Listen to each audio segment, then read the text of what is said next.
Okay, so you want to own Qatar Airways. Not a few shares of stock. Not a travel agency that sells airline tickets. The entire airline. The planes, the pilots, the routes, the lounges, the cargo terminals, the maintenance hangars, the billion-dollar fleet parked on tarmacs across 6 continents.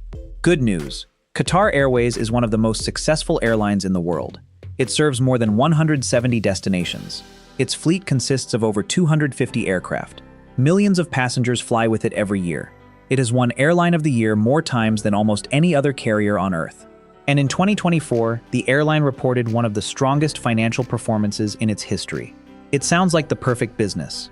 People need to travel. The world is more connected than ever. International tourism continues to grow. Business travelers still fly. Cargo moves around the globe 24 hours a day. Airplanes are full. Tickets are expensive. Surely an airline this large must be printing money. Not exactly. Because the airline business contains one of the strangest economic realities in modern capitalism. The customer pays hundreds or even thousands of dollars for a seat. The airplane is full. The airport is crowded. The flights are non-stop. And yet the company operating the entire system often keeps less profit than the coffee shop inside the terminal. By the end of this video, you'll understand why Qatar Airways operates one of the most admired airline brands on Earth, while carrying costs so large that a single bad year can erase billions of dollars. You'll understand why airlines spend enormous amounts of money just to stay in the same position, and you'll discover who actually profits the most from global aviation. Let's start with what it would cost to own Qatar Airways. First, you need airplanes. A lot of airplanes. And airplanes are not expensive. They're unbelievably expensive. A brand new Airbus A350, one of Qatar Airways' flagship long-haul aircraft, has a list price exceeding $300 million. A Boeing 777 can cost hundreds of millions of dollars as well. Even narrow-body aircraft designed for shorter routes regularly cost over $100 million each before discounts. Now multiply that by an entire fleet. Suddenly, you're not talking about millions anymore. You're talking about tens of billions. The total fleet value of a major international airline can easily exceed the GDP of small countries. And that's before a single passenger boards. Of course, airlines rarely pay full cash. Instead, they use financing, lots of it. Aircraft leasing has become one of the most important industries in global aviation. Rather than buying every plane outright, airlines often lease aircraft from specialized leasing companies. This reduces upfront costs but creates another problem. Monthly payments. Massive monthly payments. Whether the aircraft is full or empty, whether tourism is booming or collapsing, whether fuel prices are rising or falling, those payments still have to be made. The airplane doesn't care. The bank certainly doesn't care. And neither does the leasing company. The meter keeps running. Every day, every hour, every minute. Then there's the second major expense, fuel. Most people assume airlines make money when oil prices rise, because ticket prices rise.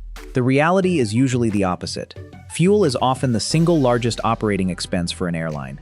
For many carriers, it represents between 20 and 30% of total operating costs. Think about what that means. Imagine running a business where 1/3 of your expenses are tied to a global commodity market you cannot control, a geopolitical conflict thousands of miles away, an oil production cut, a shipping disruption. Any of these events can increase fuel prices almost overnight. And unlike a restaurant that can quietly raise menu prices, airlines often sell tickets months before the flight actually departs. The ticket price is locked, the fuel bill is not. This creates a dangerous mismatch. You know how much revenue you're getting. You don't always know how much the flight will cost. Now imagine managing this problem across hundreds of aircraft and thousands of daily flights. That's Qatar Airways, every day. But fuel isn't even the most complicated expense. People are. A major airline employs tens of thousands of workers. Pilots, cabin crew, engineers, ground staff, dispatchers, customer service agents, security personnel, cargo specialists, operations managers, IT teams, finance departments, legal departments, human resources. The list goes on. Each flight may look simple from a passenger's perspective. You arrive, you board, you fly, you land. Behind that experience is an enormous workforce coordinating thousands of moving pieces simultaneously. And highly skilled aviation workers aren't cheap. A long-haul captain can earn hundreds of thousands of dollars per year. Aircraft maintenance engineers are among the most specialized technical workers in the world. Training alone can cost millions annually across the organization. Then comes maintenance. This is where airline economics become truly brutal. Because airplanes don't generate revenue when they're flying. They generate revenue only when they're flying and functioning perfectly. A mechanical failure can ground an aircraft instantly. Every minute a plane sits on the ground unexpectedly costs money. Passengers need rebooking. Crews need rescheduling. Routes need adjustment. Compensation may be required. The revenue disappears while the expenses continue. And modern aircraft require constant inspections, constant servicing, constant replacement of critical components. Every bolt, every sensor, every engine component exists within a tightly regulated maintenance schedule. Ignore those schedules, and regulators can ground your fleet. And that's the thing most people never realize about airlines. The plane itself is only the beginning, because the moment that aircraft leaves the maintenance hangar, another group starts collecting money. The airports. Every passenger sees the airport. Very few understand how much it costs the airline to use one. Take Hamad International Airport in Doha, Qatar Airways' primary hub. On the surface, it looks like an extension of the airline itself. The branding is everywhere. The lounges are everywhere. The airline dominates the terminals. But airports and airlines are separate businesses. And airports charge airlines for almost everything. Landing fees, parking fees, gate fees, passenger service charges, security charges, baggage handling charges, terminal usage fees, air traffic control fees. The list seems endless. Every time an aircraft lands, someone sends a bill. Every time it departs, someone sends another. Now imagine operating hundreds of flights every day across more than 170 destinations worldwide. Those bills become enormous. And unlike fuel costs, there is very little flexibility. You cannot simply decide not to use airports. An airline without airports is just a collection of very expensive sculptures. Then there are the routes themselves. This is where many aspiring airline owners make a critical mistake. They assume every flight is profitable. After all, if passengers are buying tickets, the route must make money, right? Not necessarily. Many routes exist for strategic reasons rather than financial ones. A flight from Doha to a smaller destination might generate only modest profits on its own. But that destination feeds passengers into the airline's larger network. Someone flying from Nairobi to New York might connect through Doha. Someone flying from Bangkok to London might do the same. Someone traveling from Johannesburg to Paris could also pass through Qatar Airways' hub. The individual flight may not be the star. The network is. This is one of the biggest advantages Qatar Airways has over smaller carriers. It doesn't simply sell flights. It sells connections. The airline acts like a giant transportation machine, gathering passengers from around the world and routing them through Doha. The more destinations connected to that machine, the more valuable the entire network becomes. Economists call this a network effect. The bigger the system gets, the stronger it becomes. But building that system is expensive, extremely expensive. And that's where airline economics start getting strange. Because the airline isn't really selling transportation, at least not entirely. What it's actually selling is time. Think about it. Nobody buys a flight because they enjoy sitting in seat 37A for 12 hours. They buy a flight because they want to be somewhere else. The airline's job is to move people across the world faster than any practical alternative. The value isn't the seat. The value is the speed. And speed costs money. A lot of money. This is why airlines constantly compete over things that seem minor. Flight schedules, connection times, lounge access, priority boarding, premium cabins, frequent flyer benefits. These aren't perks, they're weapons. Because in a business where most airlines are transporting people from point A to point B, differentiation becomes difficult. Qatar Airways understands this better than almost anyone. The airline has spent years building one of the strongest premium brands in global aviation. Its famous Q-Suite business class is often ranked among the best in the world. Its lounges compete with luxury hotels. Its customer service has become a major selling point, and there is a reason for that. Economy passengers fill planes. Premium passengers generate profits. A business class ticket can cost several times more than an economy ticket while occupying only a slightly larger portion of the aircraft. The economics are extraordinary. One premium passenger can generate as much revenue as multiple economy travelers combined. This is why airlines fight so aggressively for corporate travelers and affluent customers. Because the person sitting behind the curtain is often subsidizing the person sitting in front of it. But even premium passengers don't solve the airline industry's biggest problem: demand. Airlines are trapped in one of the most cyclical industries on Earth. When the economy is strong, people travel. When businesses expand, executives fly. When tourism booms, planes fill. Everything looks fantastic. Then a recession arrives. Suddenly companies cut travel budgets. Families cancel vacations. Tourism slows. Aircraft that were full 6 months ago begin leaving with empty seats. The costs remain. The passengers disappear. This is what makes airlines fundamentally different from many other businesses. A hotel can close a floor. A restaurant can reduce operating hours. A retailer can shrink inventory. An airline still has aircraft payments, still has pilot salaries, still has maintenance obligations, still has airport contracts, still has fuel commitments. The fixed costs are relentless. And that means even small drops in demand can create enormous financial consequences. History is filled with airlines that looked invincible right before they collapsed. Pan Am, TWA, Sabena, Swissair, Alitalia. Many were iconic brands, many were globally recognized. Many appeared too important to fail. They failed anyway, because aviation is one of the few industries where being famous doesn't guarantee profitability. In fact, sometimes it makes survival harder. Customers expect more. Governments expect more. Investors expect more. The costs keep rising. The margins often don't. This brings us to another surprising reality. The average airline ticket is not nearly as profitable as people think. Imagine a passenger purchases a $1,000 international ticket. Most people assume the airline keeps most of that money. It doesn't. A significant portion disappears before the airline sees $1 of profit. Taxes take a share. Airports take a share. Air navigation authorities take a share.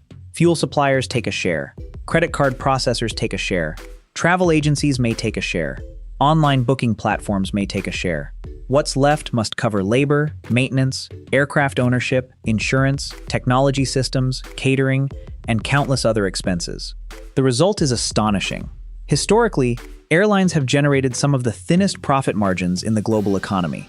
Many industries would consider a 5% margin disappointing. For airlines, 5% can be a fantastic year. Think about that. A customer pays $1,000. The airline may keep only a small fraction as actual profit. The rest passes through the system to everyone else involved, which leads to a fascinating question. If airlines are carrying all the risk, buying all the aircraft, employing all the workers, and managing all the operations, then who is making the real money? Because somebody always is. And the answer may surprise you. The biggest winners in aviation are often not the airlines at all. The biggest winners in aviation are often not the airlines. They're the companies standing beside them. Let's start with the people who build the airplanes. Because if you want to own Qatar Airways, sooner or later you're going to have a conversation with one of two companies, either Boeing or Airbus. And that's because modern commercial aviation is essentially a duopoly. Between them, Boeing and Airbus manufacture the overwhelming majority of large commercial aircraft flying passengers around the world today, which gives them something every airline wishes it had: pricing power. A new airline can appear overnight, a new airport can be built, a new route can be launched. But creating a competitor to Boeing or Airbus is one of the most difficult industrial challenges on Earth. We're talking about companies that spend decades developing aircraft, navigating regulatory approval, building global supply chains, and producing machines expected to operate safely for 30 years or more. The barriers to entry are enormous, which means airlines don't have many alternatives. If Qatar Airways wants dozens of new long-haul aircraft, it has only a handful of realistic options. And Boeing and Airbus know it. This is why airlines often wait years for aircraft deliveries. The manufacturers already have order books stretching deep into the future. In some cases, airlines place orders today for aircraft they won't receive for several years. The demand is that strong. And while airlines fight for a few percentage points of profit, aircraft manufacturers collect revenue from nearly every airline on Earth. But even Boeing and Airbus aren't always the biggest winners. Because between the manufacturer and the airline sits another industry that most passengers never think about: aircraft leasing. Remember those monthly payments we talked about earlier? Someone collects them. Meet the leasing companies. Firms like AerCap, Air Lease Corporation, and others own thousands of aircraft worldwide. They purchase planes from manufacturers and lease them to airlines. In many ways, they're the landlords of the sky, and it's a remarkably attractive position. The airline takes the operational risk. The airline manages the passengers. The airline handles staffing. The airline deals with delays. The airline absorbs customer complaints. The leasing company simply collects payments. Whether the flight is full or empty, whether tourism is booming or slowing, whether ticket prices are rising or falling. The lease payment is still due. Sound familiar? It should. It's surprisingly similar to the hotel industry. Just as Marriott profits from its brand while hotel owners handle the operational headaches, leasing companies profit from aircraft ownership while airlines handle the operational headaches. The pattern appears again and again throughout the economy. The businesses owning the assets often enjoy more predictable returns than the businesses operating them. But aviation's most fascinating winner might be someone else entirely: the loyalty program. At first glance, frequent flyer programs seem simple. You fly, you earn points, you redeem those points later. End of story. Except that's not actually how the business works. Because airline loyalty programs have quietly become some of the most valuable assets in the entire aviation industry. Here's why. When a bank issues a travel rewards credit card, it often purchases airline miles in massive quantities. The bank pays the airline issues points, customers spend money trying to earn more points. Everyone seems happy. But look carefully at what's happening. The airline is effectively creating a digital currency, and people are buying it. In some cases, loyalty programs have become so valuable that analysts estimate they're worth billions of dollars independently from the airline itself. During periods of financial stress, several airlines have even borrowed money using their loyalty programs as collateral. Think about how strange that is. Not airplanes, not terminals, not real estate. Points. Digital points. The thing most passengers view as a marketing perk has evolved into one of the most valuable assets in aviation. And Qatar Airways understands this. Its Privilege Club loyalty program isn't just a customer retention tool, it's an economic engine. Every loyal customer becomes more valuable. Every redeemed reward influences future travel behavior. Every point earned creates another reason to stay inside the ecosystem. This is one of the reasons airlines obsess over loyalty. They're not simply rewarding customers, they're building a financial moat. Now let's talk about the advantage that makes Qatar Airways different from many of its competitors: ownership. Because unlike most major airlines, Qatar Airways isn't primarily accountable to public shareholders. It is owned by the state of Qatar, and that changes everything. Most airlines answer to investors demanding quarterly performance. If profits fall, shareholders become unhappy. If costs rise, investors react. If management makes mistakes, the stock price suffers. Qatar Airways operates under a different framework. The airline isn't just a business. It's also a strategic national asset. It helps connect Qatar to the rest of the world. It supports tourism, it supports trade, it supports diplomacy, it enhances the country's international image. In many ways, Qatar Airways functions as a flying ambassador. And because of that, the airline can sometimes pursue objectives beyond immediate profitability. A route that might look questionable on a spreadsheet could still make sense strategically. A premium service level that seems expensive might strengthen the country's global brand. The economics become broader than simple profit and loss. This advantage became particularly important during difficult periods in the airline's history. While some carriers have faced severe financial pressure during crises, state-backed airlines often possess access to resources and support that private competitors simply don't. But state ownership isn't a magic solution. The airplanes still need fuel. The staff still need salaries. The aircraft still require maintenance. The costs don't disappear. The economics remain unforgiving. And nowhere was that reality more visible than during the greatest crisis the aviation industry has ever experienced: the pandemic. Because in 2020, something happened that airline executives had never truly planned for. The world stopped flying. Almost overnight. Airports emptied, borders closed. Tourism vanished. Business travel collapsed. Aircraft that normally spent their lives in the air suddenly sat motionless on runways across the globe. And here's the terrifying part. The costs didn't stop. The lease payments remained. The maintenance obligations remained. The debt remained. The payroll obligations remained. Revenue collapsed. Expenses did not. It was the ultimate stress test for the airline business model. And it exposed a truth the industry had always known but rarely discussed openly. Airlines are incredibly profitable during good times, but they are extraordinarily vulnerable during bad times. The question isn't whether passengers want to fly. The question is whether enough passengers will keep flying consistently enough to support one of the most expensive business models ever created. And that brings us to the future of Qatar Airways. Because the next challenge isn't surviving the past, it's adapting to what's coming next. The future of Qatar Airways will not be decided by pilots. It won't be decided by flight attendants. And it probably won't even be decided by airline executives. It will be decided by forces that exist far beyond the airline itself. Oil prices, global trade, tourism trends, technology, geopolitics, and perhaps most importantly, where people choose to spend their money. Because every airline is ultimately selling the same thing: the ability to move people from one place to another. The challenge is that passengers increasingly expect more while paying less. They want cheaper tickets, more legroom, better food, faster Wi-Fi, shorter delays, and fewer fees. Every improvement increases costs. Every discount reduces revenue. Airlines are constantly trapped between those two pressures. Qatar Airways has managed this balancing act better than most. The airline consistently ranks among the world's best carriers. Its business class product is often considered one of the strongest in the industry. Its lounges are famous. Its service reputation attracts premium travelers willing to pay more. And premium travelers matter enormously. Because in aviation, not all passengers are created equal. A passenger sitting in economy might generate a few $100s in revenue. A business class passenger can generate several times that amount. A first class passenger can generate even more. On some routes, a relatively small percentage of passengers produce a disproportionately large percentage of profits. This is why airlines invest so heavily in premium cabins. The wider seats, the luxury lounges, the private suites, the gourmet meals. They're not simply perks, they're revenue strategies. When Qatar Airways spends thousands of dollars enhancing the experience of a premium traveler, it may be earning tens of thousands of dollars in return over the lifetime of that customer. And yet, even premium passengers can't solve every problem, because another threat is quietly approaching: environmental pressure. Commercial aviation currently accounts for a meaningful share of global carbon emissions. Governments, regulators, and consumers are increasingly demanding cleaner transportation. That creates a difficult challenge.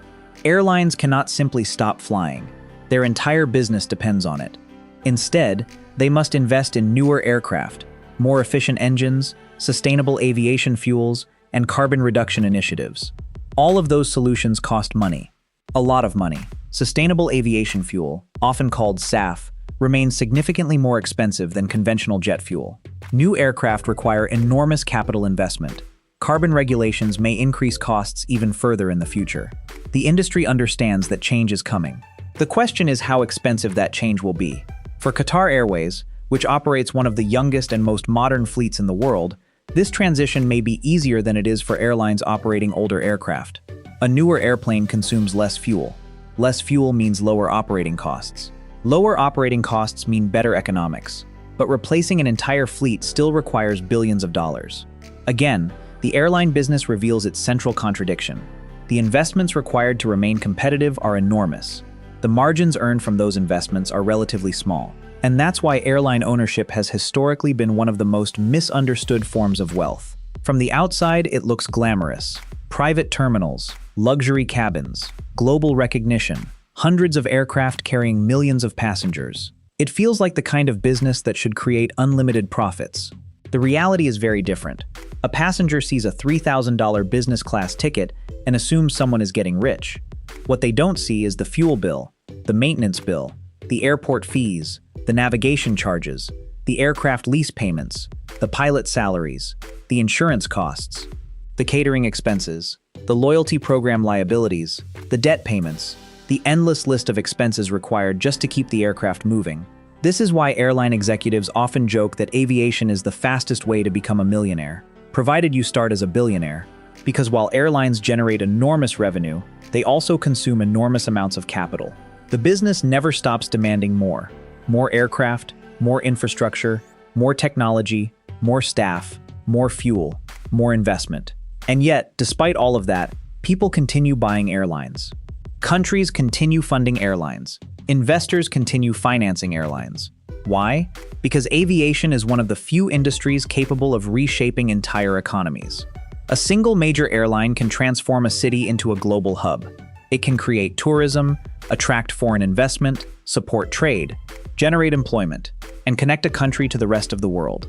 Qatar Airways did exactly that. A country with a population smaller than many major cities built one of the most respected airlines on Earth. Not because the economics were easy, not because the margins were extraordinary, but because the airline served a purpose larger than itself: Today, Qatar Airways connects more than 170 destinations worldwide. Millions of passengers pass through Doha every year. Thousands of employees support its operations. Its fleet spans nearly every continent. Its brand is recognized across the globe.